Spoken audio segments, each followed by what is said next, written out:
Navsanchar news मध्ये आपले स्वागत आहे। सत्यवादी जी कास्ती ज्यांनी स्त्री शिक्षणाची क्रांती घडवली ते क्रांती सूर्य महात्मा ज्योतिबा फुले यांची जयंती साजरी करण्यासाठी आज आपण सगळे इथं उपस्थित आहोत। 11 एप्रिल 1827 मध्ये सातारा जिल्ह्यातील कडगुण या गावी या महान नेत्याचा जन्म झाला।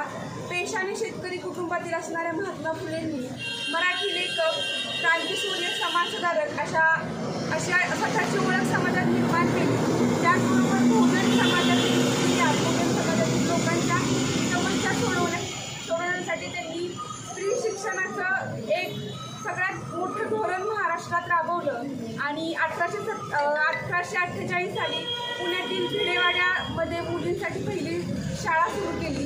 सावित्रीबाई ह्या अशिक्षित होत्या आणि महात्मा फुलेंनी त्यांना घरातच शिक्षण देऊन शिक्षित केलं आणि त्याच प्रथम महिला मुलींच्या शाळेचं शिक्षिका बनवलं।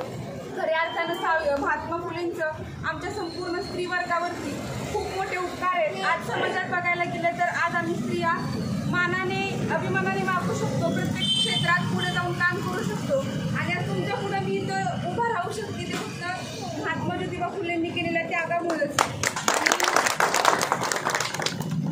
महात्मा ज्योतिबा फुले म्हणतात, ध्येय नसणारी माणसं ही साधनासारखी असतात, काही काळासाठी दिसतात आणि काही काळासाठी नाहीशी होतात आणि हेच ध्येय लक्षात ठेवून त्यांनी मुलींसाठी पहिली शाळा चालू करून स्त्री शिक्षणाची एक क्रांती घडवून प्रत्येक स्त्रीला चूल आणि मूल या जातीय व्यवस्थेतून बाहेर काढण्याचा प्रयत्न केला।